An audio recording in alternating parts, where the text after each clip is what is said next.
Story 1. You do not have to agree on every single issue, but you have to share a similar worldview and set of values.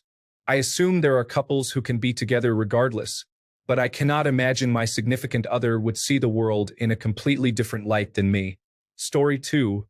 Not me, but my grandparents. My grandma is super liberal, to the point of arguing on any political thing my cousin posts on Facebook, more right-leaning but hates Trump kind of guy, and my grandpa is a huge Trump supporter. They hate each other. They cannot stand being around each other. They live separately most of the time, and when they are together, it's constant arguing. It sounds exhausting, and I have no idea why they're still married, especially since they have the means to get a divorce. Story 3. If you are with someone rational and normal, you can find common ground. I have done so, and it was a normal relationship. If you have an extreme fanatic on either end, it is basically impossible to even meet in the first place unless by small chance. Story 4. Differing but not opposing views. I am further on the left, United Kingdom, so Labour or Green, and he would be more in the middle, centrist, think Liberal Democrats. We get along mostly fine. Sometimes during political discussions, it becomes obvious that I care a lot more than he does about issues. This used to bother me, but as I have gotten older, it really does not. We both stay away from social media and the news for our mental health, and increasingly I think that embracing ignorance to some extent, in a world where we get information pumped at us 24/7, becomes a little inevitable to actually be able to survive. I would really struggle to be romantically involved with someone who was right-wing. While I respect my family and his family who are further on the right, that is a much bigger difference. His family is actually much further on the right and occasionally voice opinions that make me uncomfortable or differ quite drastically from my own. That is the main issue, the in-laws. Story 5. I live in Europe where, in most countries at least, most people do not consider differing, non-extremist political views a direct attack on them and everything they love. Most couples I know don't agree on everything when it comes to politics, and there's nothing wrong with that. Story 6. Where I live, there are 13 parties in parliament, and 3 parties form the current government. I think it's pretty common for couples not to vote for the same party. However, voting for opposite parties on the spectrum is less common. The ultra-right usually does not care for minorities, and the ultra-left does not care for private property. Story 7. I'm a Democrat, and my wife has been a lifelong Republican. We get along great. She's a Romney and McCain Republican, and we can find common ground on a lot of things politically. We both despise Trump, and she will not be voting for him even though she is a registered Republican. In our state, there are some Republicans we both vote for down ballot because they aren't crazy and are sensible. If she went, "Make America Great Again," I don't think we'd still be together, honestly. But we're both open to different views and are more in the middle than anything. Story 8. We are not chronically online and do not make our entire lives and personalities about politics.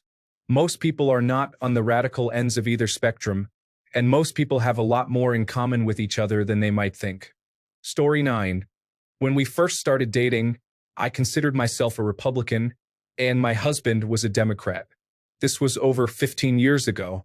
I was relatively uninterested and uninformed when it came to politics, but I grew up in a Republican household and voted red. Once I actually educated myself, it turned out my views were pretty blue. Trump solidified that for sure. So initially, we thought we were going to have opposing views, and we were willing to give it a shot anyway. Given the Republican Party's journey over the last 8 years, if we met for the first time today, and I was still a Republican, I am certain my husband would be hesitant to date me. But I would not date a Republican either. The party does not exist anymore. It is just Make America Great Again. Story 10. We do not discuss politics at the dinner table, in the bedroom, or anywhere else, really. Ignorance is bliss, and Election Day is basically our purge. Story 11. If you don't think your spouse has political opinions that are legitimate or fairly held, you ultimately shouldn't be married. If you acknowledge your spouse has legitimately held opinions, it's reasonable to accept them, even if you disagree. Story 12. My husband and I vote differently because we have different political issues that we're rallying for. That being said, we're not American, and the United States only has 2 parties that are very different. At least my husband and my parties have commonality. Story 13. Less than 8% of married couples have opposing political opinions, down to 3.6% now according to the Institute of Family Studies and the National Institute of Health. It's exceptionally rare. Story 14. By still acting like it's the politics of 10 years ago, you can agree on things and disagree on things. I don't think a Trump-loving far-right and a rather corporate far-left could ever be united, but you can both be in your respective corners and have middle views on a lot, and just accept it is okay to not agree on everything in life. If by different political view you mean racist or hateful, or the opposite of accepting everyone, even pedophiles and rapists, that isn't political. You are just a crazy person. Story 15. Ultimately, we've accepted that it's okay to disagree. What matters is that we love and respect each other. This mutual understanding has strengthened our relationship rather than weakened it. Story 16. Everyone has differing political views. What you mean is couples who have opposing political views, and those are pretty sparse these days as it has become increasingly apparent that politics are not just the side opinion you have alongside ice cream flavors and favorite books. Story 17. Not me, but my parents. I'm in my 30s, they're in their 50s and still happily married. Dad is a conservative and mom is liberal. I think the difference likely came around their mid-20s when my dad became self-employed and they only needed his income, and he worked long hours. Meanwhile, mom stayed home and filled a lot of her time with daytime talk shows and cable news. It's ironic, she'll talk about the plight of various communities, and yet had a lot of free time but never actually volunteered. Whereas my dad's business sponsored many extracurricular activities for underserved communities and people. They get along great, and I rarely see it get contentious. I see them maybe 3 to 4 times per year, and anytime politics come up, we try to steer the conversation in another direction or just turn our attention towards a nearby child, nieces, nephews, dogs, or grandparents, and don't give them a chance to get started. They love each other and have so much in common outside of politics that it doesn't really impact their relationship.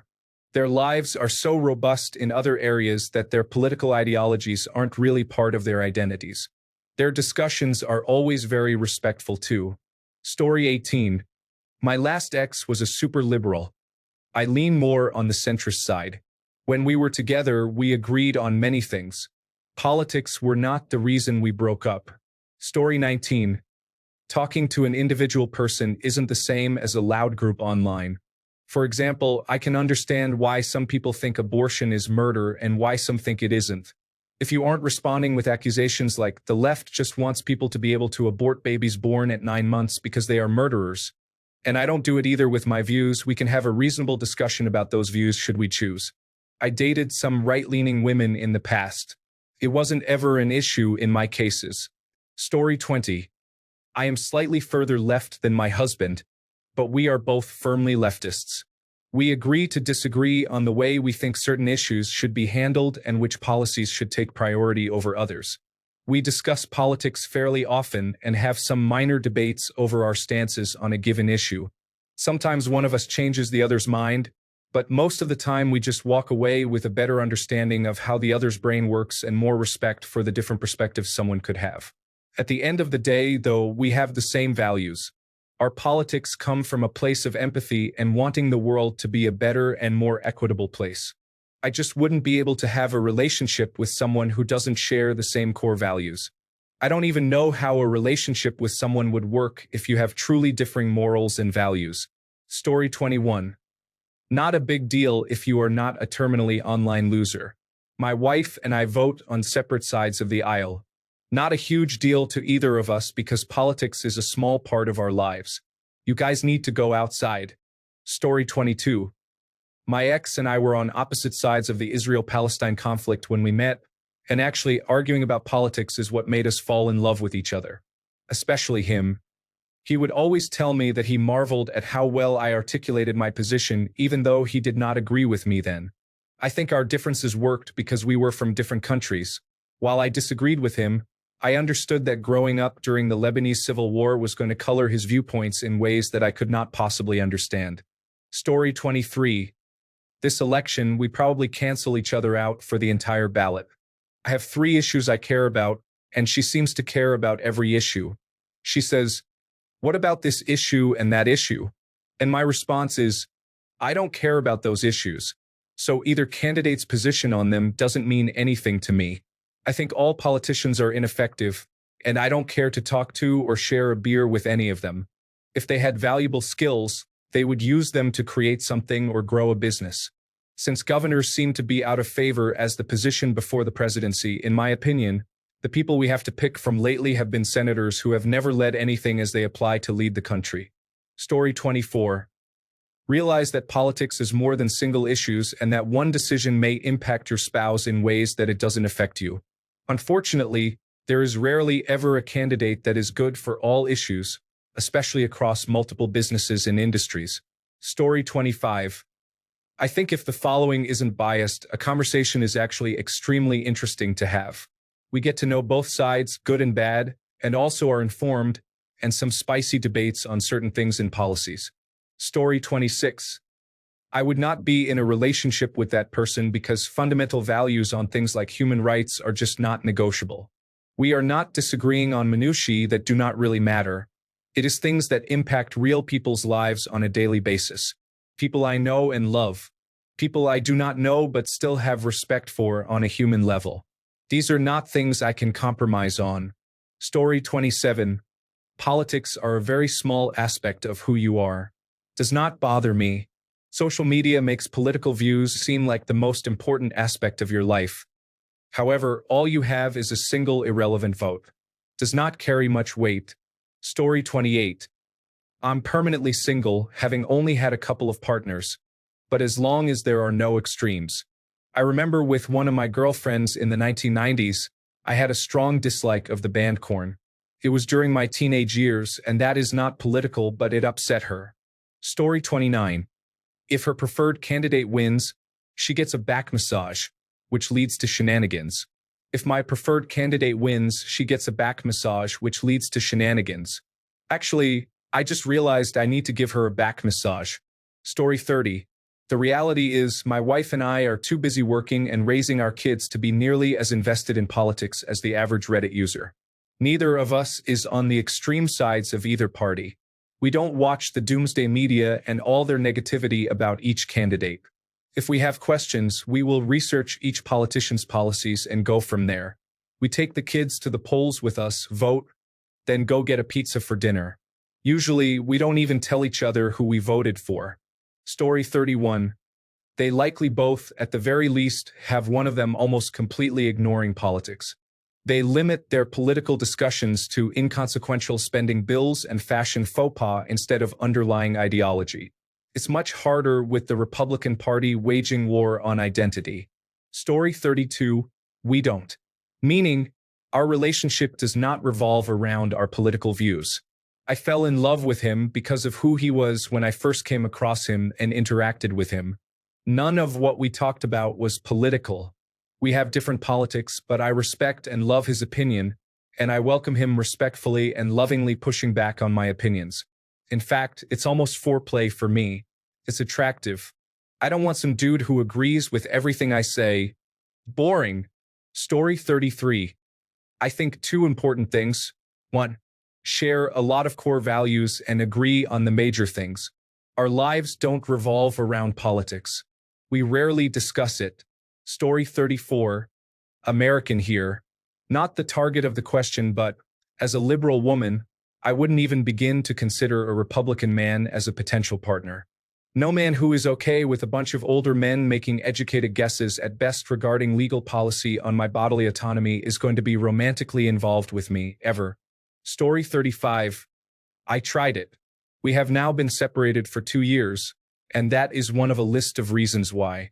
Also, I have a friend in a politically divisive marriage, and one partner is cheating on the other significantly. I suspect they barely love each other, and even then only like family. Story 36. My wife and I shared core values and a feeling of spirituality until we moved closer to her family. Now she is a conservative Christian Republican, and I am an agnostic Democrat. It's hard, but it's only as hard as you make it. Some days I can't be in the same room because Trump said something foolish and I laughed, and she can't handle that. So I go to the bed or the couch and enjoy some excellent programming. Story 37. At least for my parents and my wife's parents, The answer is subservient women.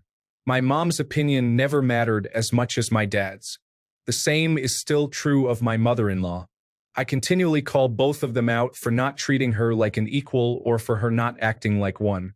She votes Democratic and doesn't tell her husband. He's not violent toward her, but he definitely doesn't treat her as an equal. Story 38.